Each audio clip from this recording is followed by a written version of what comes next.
Chipo thought she had found the kind of love that would last forever. Living in Lusaka, she believed her husband, Bwalia, was her true partner in everything. He always told her she was lucky to have him, reminding her how he provided for the house and how her modesty made her different from other women. At first, she accepted his words with a smile, thinking that was what a good wife did. She wanted to believe their marriage was built on trust and respect. But slowly, the shine began to fade. Chipo noticed how often Bwalia would disappear without explanation. He would say he had business to handle, yet come back late smelling of expensive cologne and carrying stories that didn't quite add up. His circle of friends had also changed. Suddenly, he was surrounded by flashy men who spent freely in clubs and bars, men who made Chipo feel out of place whenever she saw them. Bwalia's spending habits grew stranger by the day. He wore new suits almost every week, bought gadgets they didn't need, and always seemed to have money for parties, but never enough when Chipo asked about savings for their future. Whenever she questioned him, he brushed her off with a laugh, saying,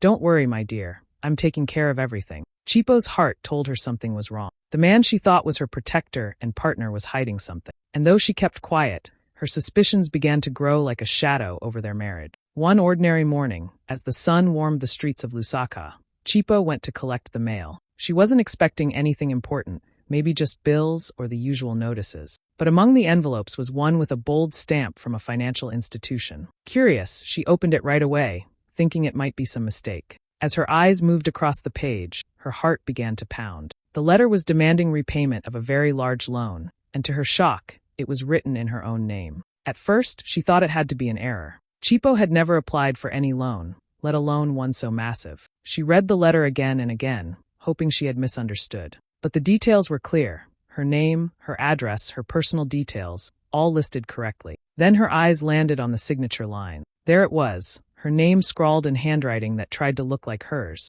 but she knew instantly it wasn't. And right beside it was Bwalia's signature. Her stomach turned cold. For a moment, Chipo just sat frozen at the kitchen table, the letter trembling in her hand. A wave of confusion swept over her, quickly replaced by anger. How could her own husband do this? He had taken out a loan, forged her signature, and used her good credit without even telling her. She thought of all the times he brushed off her question, all the nights he came home late with excuses, all the new suits and expensive outings. The pieces started to fit together in a painful puzzle. Her mind raced. If the bank thought she owed this money, what would happen to her reputation? What about her future? The shame of being linked to debt she never asked for pressed down heavily on neighbors, friends, even her own family. What would they think? She felt betrayed in the deepest way, not only because of the money, but because of the trust that had been shattered. Chipo tried to steady herself. She thought of confronting him immediately, of shouting, demanding answers. But another part of her knew she needed to stay calm, at least for now. She folded the letter neatly, though her hands shook, and placed it back in the envelope. She realized she was holding evidence, proof of the lies she had suspected, but never imagined would go this far. As the morning passed, she kept looking at the envelope, as if it might change its message. But it didn't. It stayed the same, a debt she never agreed to, a betrayal signed in black ink. That night, when Bwalia came home smiling and acting as if everything was normal, Chipo watched him differently. For the first time, she saw not just her husband, but a man capable of deceiving her to her face. The letter had opened her eyes. What she once thought was a marriage built on trust was now exposed as something fragile, full of secrets. And deep inside, she knew this was only the beginning of a storm. Chipo could not hold it in any longer. That evening, when Bwalia walked through the door with his usual swagger, she placed the letter on the table and asked him to explain. Her voice was calm, but her eyes burned with anger. For a moment, she thought he might try to deny it. Instead, he picked up the letter, glanced at it casually, and then smirked. "Calm down, Chipo," he said, almost as if the whole thing was a joke. "It's not a big deal. I just used your name. You have a clean record, and the bank trusts you. Why waste that? I needed the money for business, for opportunities you wouldn't understand." His words cut her like a knife. She stared at him, waiting for some sign of regret, some apology. But there was none. His tone was mocking, careless, like he was proud of what he had done. When she pressed him further, demanding to know what business he was talking about, the truth spilled out without shame. He had been using the money to fund risky ventures, nights at the casino, and endless parties with his new friend. "You should be thanking me," he continued, leaning back in his chair. "Do you think we'd be living this well without me?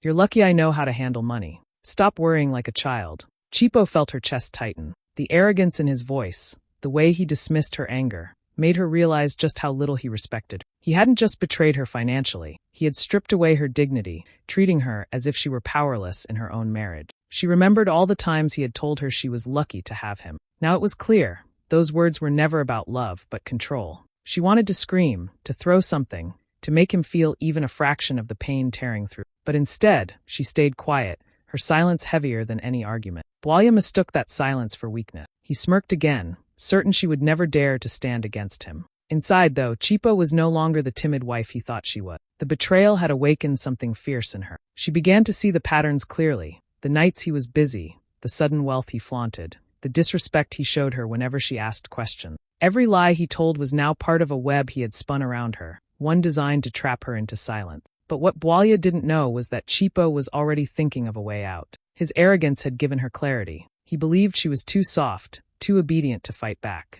That belief was his biggest mistake. As he poured himself a drink and turned on the TV, laughing as if nothing had happened, Chipo sat quietly, holding her anger close like a weapon. In her heart, she made a silent promise. This deception would not destroy her. Instead, it would be the very thing that set her free. At night, when Lusaka's streets quieted down and the city lights dimmed, Chipo lay awake staring at the ceiling. Sleep refused to come. She could hear Bwalya's car pulling in long after midnight, the sound of his laughter still fresh from the bars. He would stumble into bed, smelling of alcohol and perfume that wasn't hers, then fall into a heavy sleep as if the world belonged to him. But Chipo's eyes stayed open, her mind racing with thoughts she could no longer ignore. She began to gather every paper she could find. Old bank statements, contracts, receipts, anything with his name or hers on it. During the day, when Bwalya was out bragging with his friends, she quietly searched drawers, briefcases, and even the pockets of his jackets. At night, she spread the documents across the table, reading line by line, piecing the puzzle together. The more she looked, the clearer the picture became. He wasn't just careless with money, he was reckless. Loans, hidden debts, gambling slips, proof of a man living beyond his means. Each discovery made her heart ache, but it also hardened her resolve. She thought about the woman she had been, the quiet wife who nodded, who accepted, who believed his words. That woman was gone. In her place was someone sharper, stronger, more determined. Bwalya had underestimated her, and that gave her the advantage. Chipo started writing notes, keeping records of everything she uncovered. She organized the papers into neat files, careful to make copies and hide them where he would never look. She remembered her late uncle's advice, words he had once spoken when teaching her about business.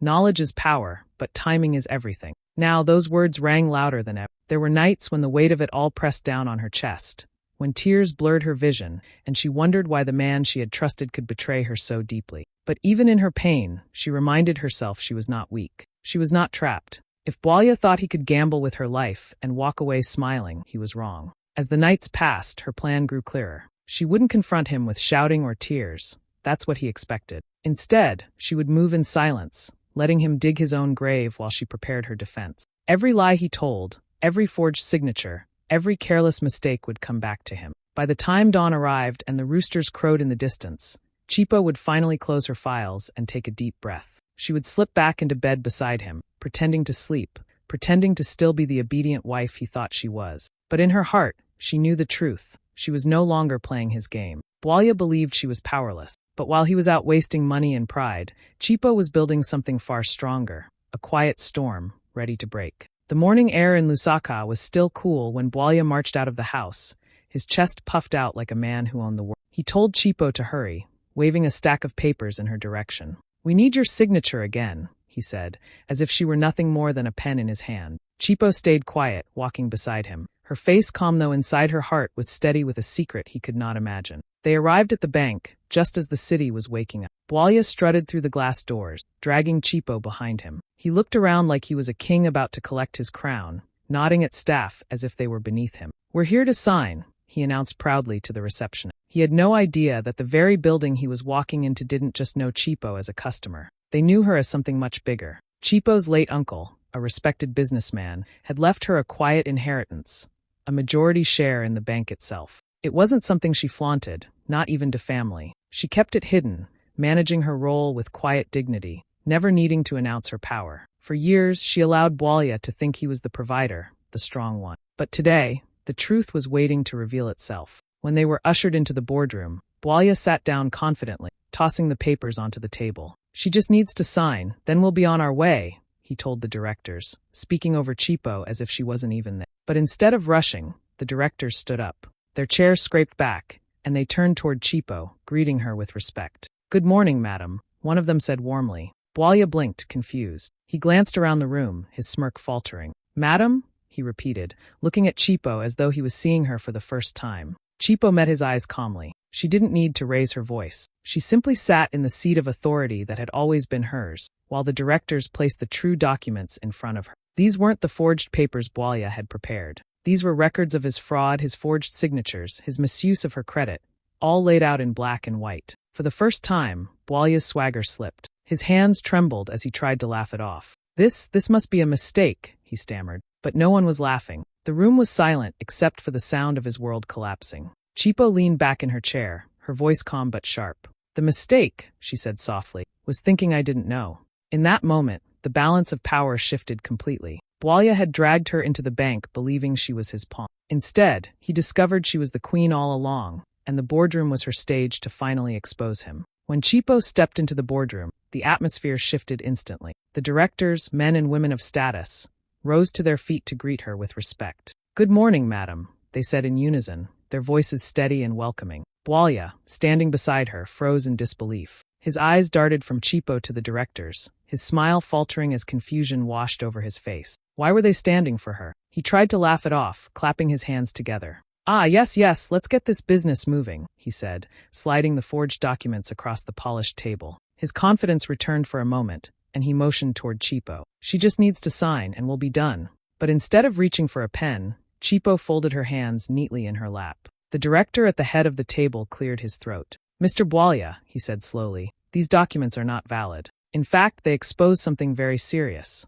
Bwalya frowned, his voice rising in irritation. "What do you mean not valid? This is simple. Just let her sign." His tone was sharp, the arrogance still clinging to him. One of the directors pushed forward a different set of papers. "Perhaps you should take a closer look," he suggested. Bwalya leaned in, his eyes scanning the documents. His face turned pale. These were not the papers he had brought. These were records of his own fraud, his forged signatures, his gambling debts disguised as business loans, his schemes laid out in detail. He looked up, his mouth opening and closing like a fish gasping for air. This is nonsense," he stuttered. But the evidence was undeniable. Chipo's voice cut through the silence. Calm, firm, and steady. "The bank knows everything. Every false signature, every lie, every loan you pushed under my name. Did you really think I would never find out?"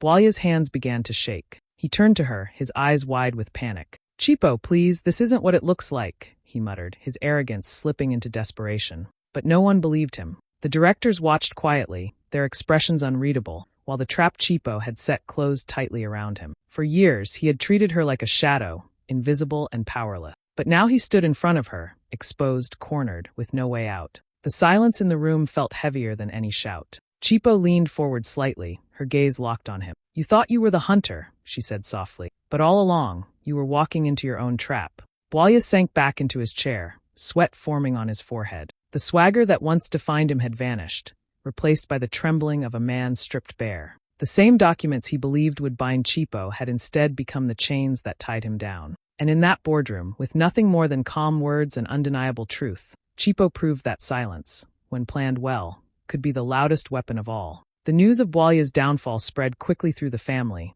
and before long, Chipo found herself surrounded by whispers, stares, and sharp tongues. Instead of offering her comfort, his relatives turned against her. One afternoon, she sat in the living room as Bwalya's sisters, cousins, and even his mother gathered around, their faces full of judgment. "You should not have taken this matter so far," one aunt snapped, shaking her head.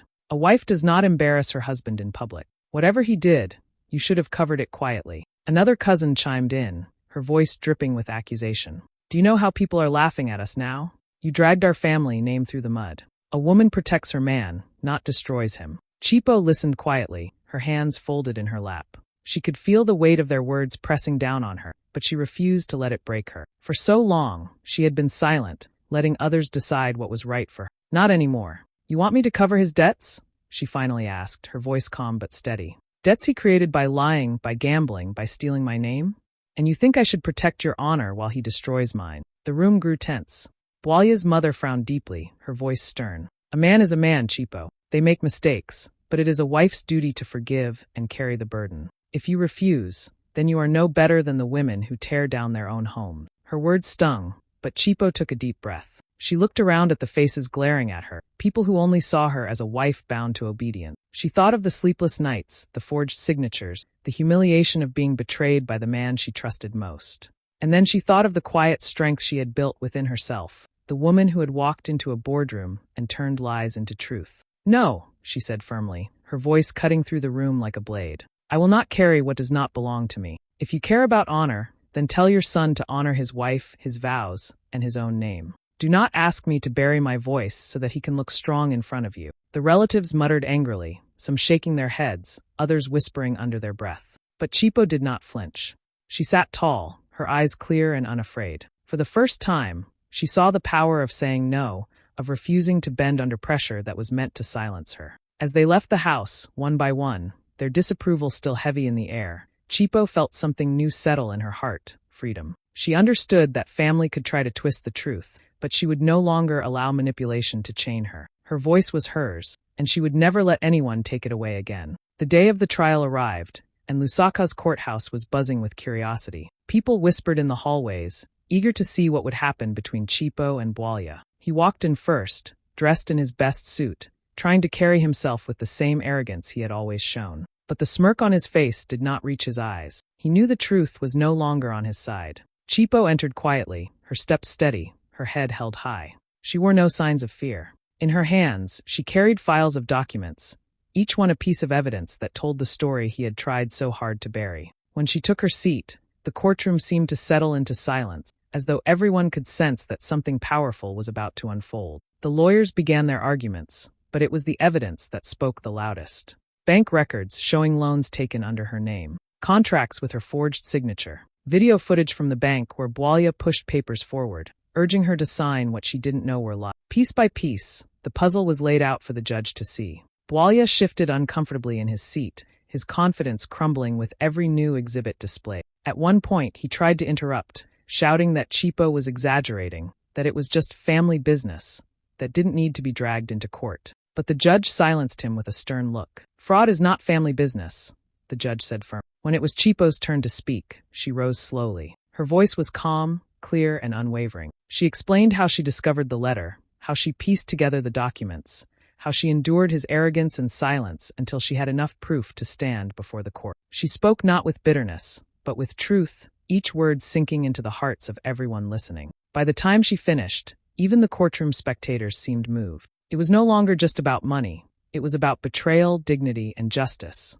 The judge leaned forward, his face grave. "The evidence is clear," he said. "The defendant, Mr. Bwalia, committed fraud, forgery, and deliberate deception. He exploited his wife's trust and reputation for personal gain." His gavel came down with a sharp crack. "The court rules in favor of Mrs. Chipo. All fraudulent claims are void, and Mr. Bwalia is hereby sentenced for fraud." Gasps filled the room. Bwalia's head dropped into his hands, the swagger completely gone. He had walked in believing he could talk his way out, but he walked out as a convicted man. Chipo, on the other hand, stood tall. She gathered her files, thanked the judge respectfully, and walked out of the courtroom with quiet dignity. For her, this was not just a legal victory. It was the moment she reclaimed her voice, her freedom, and her future. And as the courthouse doors closed behind her, the city buzzed with a new story, not about a man's downfall, but about a woman's unshakable strength. After the trial, Chipo had every reason to be angry, to lock herself away, and let bitterness eat at her. But she chose a different path. She understood that carrying hate would only chain her to the past, and she was ready to step into a new chapter. Instead of hiding, she asked herself how she could use her painful experience to help others. She began by reaching out to women's groups in Lusaka. Many of them met quietly in church halls, community centers, or even under trees, sharing stories of struggle that often went unheard. As Chipo listened, she realized her story was not unique. So many women had endured betrayal, husbands hiding debts, selling property behind their backs, or using their names for loans without consent. These women suffered in silence because they feared shame or because they believed they had no power to fight back. Chipo knew she had to change that. With the resources she had and her quiet influence at the bank, she invested in programs that taught women about financial rights. She organized workshops where lawyers explained contracts in simple terms and bankers showed how to read loan agreements. She even created a small fund to help women access legal advice when they were trapped in situations like hers. The first workshop was small, but the room was filled with eager faces. Some women brought notebooks, others just came with questions burning in their hearts. Chipo stood at the front, not as someone above them, but as one of them, a woman who had felt the sting of betrayal and chosen to rise. She told her story honestly, and when she finished, the room erupted with claps and even tears. One woman whispered, "If you could stand up for yourself, maybe I can too." Word spread quickly. More women came forward, some timidly at first, others with fire in their eyes. Chipo became a symbol of hope, not because she was perfect, but because she had survived and turned her pain into power. She made sure every program was practical, teaching women how to open accounts in their own names, how to track family finances, and how to recognize red flags before it was too late. Her work didn't go unnoticed. Soon community leaders, teachers, and even young girls began to attend her sessions. The ripple effect was undeniable. What started as a personal wound grew into a movement that gave women tools to protect themselves and their families. At night, when she finally sat alone, Chipo often thought about the journey she had walked, from sleepless nights of fear to standing tall in the courtroom, and now to guiding others. She felt peace settle in her heart. The betrayal that once threatened to break her had instead built a stronger version of herself, one who could lift others along. Chipo was no longer just the woman who had survived Bwalya's deceit. She was a leader, a mentor, and a quiet force shaping a brighter future for many women in Lusaka. The family gathering was supposed to be lighthearted, full of food, laughter, and chatter. But as always, some of Bwalya's cousins could not resist throwing sharp comments at Chipo. They whispered loudly enough for her to hear, making jokes about her, taking her husband to court, and calling her too proud for a wife. Their laughter was forced, but their intention was clear. They wanted to shame her. Chipo heard every word, yet she did not flinch. She sat gracefully, sipping her drink, her face calm. She had faced judges, boardrooms, and betrayal that could have crushed her. A few mocking cousins were nothing compared to that. Still, she knew silence was sometimes the sharpest reply. When the moment came for a toast, all eyes turned to her. She rose slowly, lifting her glass with steady hand. The room quieted, waiting for her words. She smiled faintly, her eyes sweeping over the same relatives who had mocked her just moments before. "Next time you borrow," she said softly, her voice carrying across the room, "make sure you don't owe the bank owner." Her words landed like thunder in the silence that followed. Forks paused midair, whispers died instantly, and even the cousins who had laughed the loudest stared at her in shock. She didn't need to shout. The weight of her truth was louder than any insult. Chipo took a gentle sip from her glass and sat down, her dignity untouched. The room remained quiet, filled with unspoken respect. In that silence, everyone finally understood. She was no longer the woman they thought they could mock. She was the woman who had turned pain into power, and her quiet strength was undeniable.